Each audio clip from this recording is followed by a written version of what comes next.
చరిత్ర పునరావృతమవుతుంది అనుకుంటారు.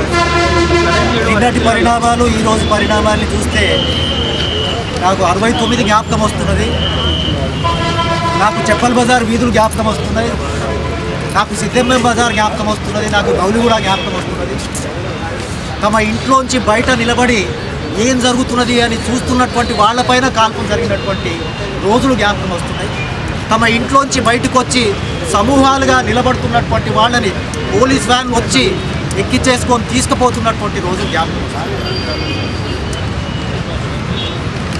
నిన్నటి పరిణామాలు ఈరోజు పరిణామాన్ని చూస్తే ఆనాడు కాంగ్రెస్ సర్కారు ప్రత్యేక తెలంగాణ రాష్ట్ర సాధన అనేటువంటి ఒక ప్రజాస్వామిక ఆకాంక్ష డిమాండ్ ఏదో అది సాధించుకోవడానికి చేసినటువంటి ఆందోళన పైన ప్రయోగించినటువంటి దుర్మార్గమైనటువంటి నిర్బంధాన్ని తిరిగి ఈనాడు కాంగ్రెస్ సర్కారు అదేవిధంగా నిర్బంధం ద్వారా ఈ ప్రజాస్వామిక డిమాండ్ పైన సాగుతున్నటువంటి ఒక ప్రజాస్వామిక ఉద్యమం పైన నిర్బంధాన్ని ప్రయోగించే ప్రయత్నం మరొక మారు చేస్తున్నదనేటువంటిది చాలా స్పష్టంగా ఈ 2 రోజుల ఘటనలో మనకు కనిపిస్తుంది.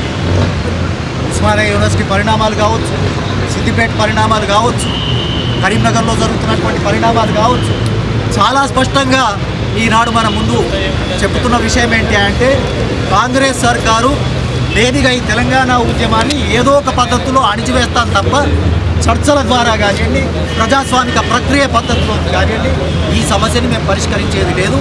నిర్బంధాన్ని ప్రయోగించే తెలంగాణ ప్రజల ఆకాంక్షలను అణిచివేసేటువంటి దుర్మార్గమైనటువంటి ప్రయత్నానికి పూనుకుంటామనేటువంటి పద్ధతుల్లోనే ఈ 2 రోజుల పరిణామాలు చాలా స్పష్టంగా చెబుతున్నాయి. ఈ పరిస్థితుల్లో అన్ని ప్రజా సంఘాలు, వివిధ రాజకీయ సిద్ధాంతాలు ఉండొచ్చు కాక అన్ని ప్రజా సంఘాలు ఐక్యమై తెలంగాణ ప్రజల ప్రజాస్వామిక ఆకాంక్షల్ని సాధించుకోవడానికి ఉద్యమాన్ని మరింత ముందుకు తీసుకుపోవాలనేటువంటి ఈనాడు పరిస్థితి మనకు నొక్కి చెబుతున్నది.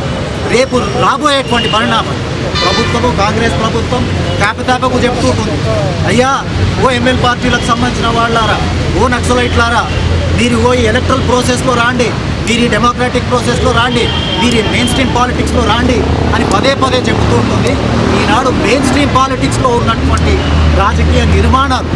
రాజకీయ నిర్మాణాలపైన ప్రయోగింపబడుతున్నటువంటి నిర్బంధం ఏం చెబుతున్నదే అంటే అయ్యా మీరు చెబుతున్నటువంటి మెయిన్ స్ట్రీమ్ పాలిటిక్స్ ఏదైతే ఉన్నదో ఆ మెయిన్ స్ట్రీమ్ పాలిటిక్స్ ద్వారా ఒక ప్రజాస్వామిక డిమాండ్ని సాధించుకోగలుగుతామా లేదా అనేటువంటి ప్రశ్న కూడా ఈనాడు మన ముందు తెచ్చి పెడుతున్నది. ఉద్యమం ద్వారా పోరాటాల ద్వారానే ఆ రకమైనటువంటి ప్రజాస్వామిక డిమాండ్ని సాధించుకోగలుగుతామనేటువంటిది చాలా స్పష్టంగా పరిస్థితి నొక్కి చెబుతున్నది. ఈ పరిస్థితుల్లో రేపు జరగబోయేటువంటి బంద్ ఏదైతున్నదో ఆ బంద్ని విజయవంతం చేయడానికి మా IFT సంస్థ తరఫున కూడా చురుగ్గా పాల్గొంటామని, ఆ బంద్ విజయవంతం చేయడానికి కూరుకుంటామని చెబుతున్నాం. తెలంగాణ ఉద్యమం మీద సాగుతున్న నిర్బంధానికి వ్యతిరేకంగా పోరాడదాం. తెలంగాణ ఉద్యమం మీద పాస్మిక నిర్బంధానికి వ్యతిరేకంగా విడుదల చేయాలి. తెలంగాణ ఉద్యమంలో అరెస్ట్ చేసిన వారందరినీ కేసీఆర్తో సహా కేసీఆర్ని బేషరతుగా విడుదల చేయాలి, లేదంటే తెలంగాణ జైలుకి తరలించాలి.